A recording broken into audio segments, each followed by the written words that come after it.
Hello students, स्वागत है आपका अपने चैनल में। तो यहाँ पर हम लेकर आए हैं कक्षा 7 का हिंदी का पेपर है ये, वार्षिक परीक्षा का 2024। तो इसमें जितने प्रश्न हैं वो सभी करने अनिवार्य हैं।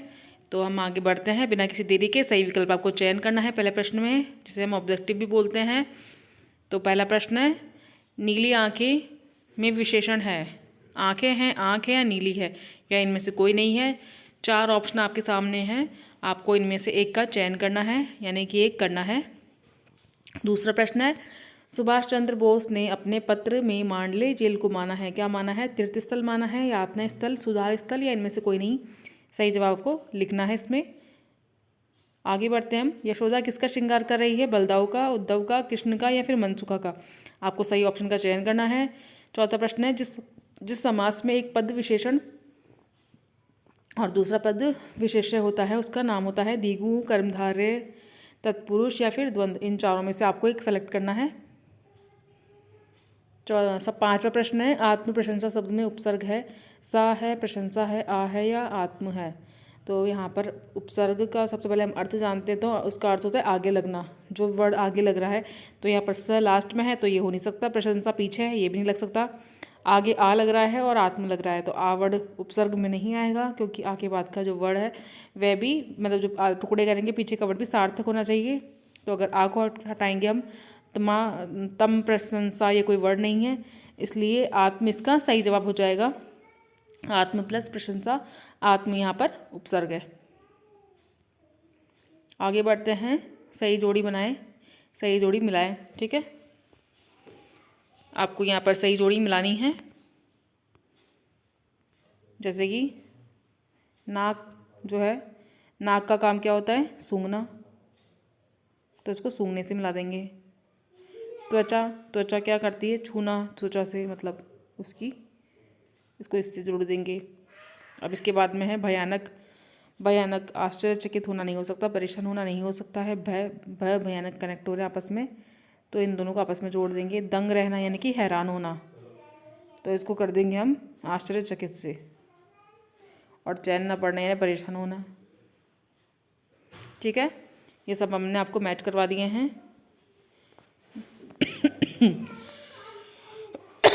आप इनको देख लीजिएगा एक बार।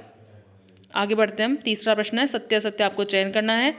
ये 5 प्रश्न है, 5 में से पाँचों को आपको करना है। इनमें से कोई सत्य है, कोई असत्य है, तो आपको ये देखना है और लिखना है। आगे बढ़ते हैं हम बिना किसी देरी के। चौथा प्रश्न है, ये रिक्त स्थानों की पूर्ति कीजिए। ये सामने कुछ रिक्त स्थान है, आपको इनकी पूर्ति करना है। इनमें सही जवाब को लिखना है।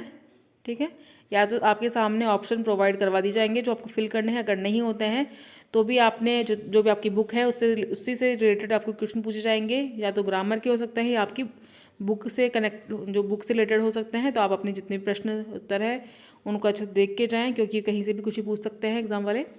तो यहाँ पर ये रिक्त स्थान है, आप देख लीजिएगा इन सभी को। पांचवा प्रश्न है, एक शब्द या एक वाक्य में उत्तर लिखिए। सॉरी। तो जो पहला प्रश्न है वह है, विलोम शब्द किसे कहते हैं? आपको इसकी परिभाषा लिखनी है।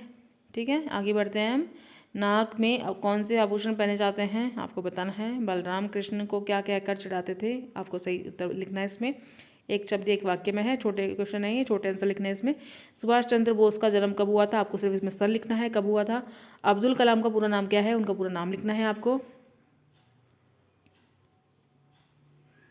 ठीक है, आगे बढ़ते हैं हम। छठा प्रश्न है, गौरैया अपना घोंसला कैसे बनाती है? आपको बताना है। वत्सल रस की परिभाषा उदाहरण सहित लिखिए।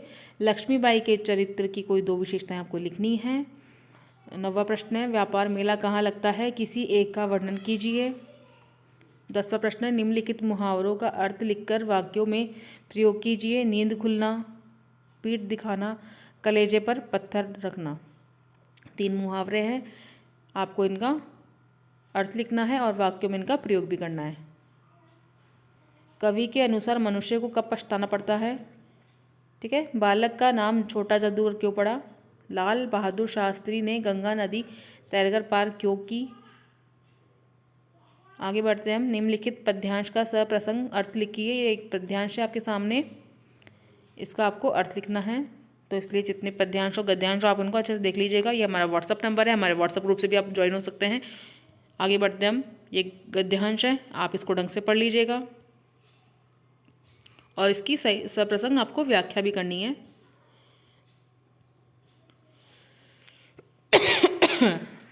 16 प्रश्न है। दादी की घड़ी अथवा छोटा जादूगर की कहानी का सारांश अपने शब्दों में लिखिए। 2 कहानी है, दोनों में से आपको एक का लिखना है।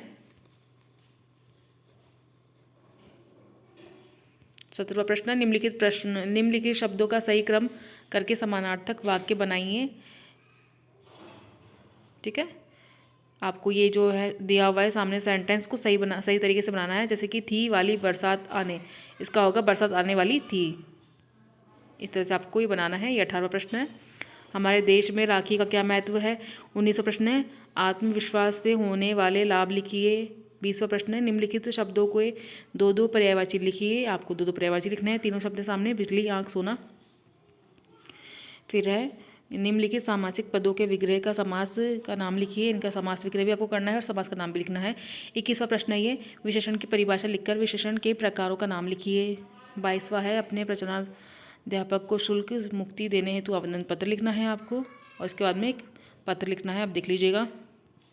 किसी एक विषय पर निबंध लिखना है। ये तीन चार टॉपिक हैं, आपको इनमें से किसी एक का आपको निबंध लिखना है। ये हमारा वीडियो कंप्लीट हो चुका है, आप देख लीजिएगा। जितने भी आपके फ्रेंड्स हैं उसके साथ शेयर करना ना भूलें। मिलते हैं नेक्स्ट वीडियो में। Thank you.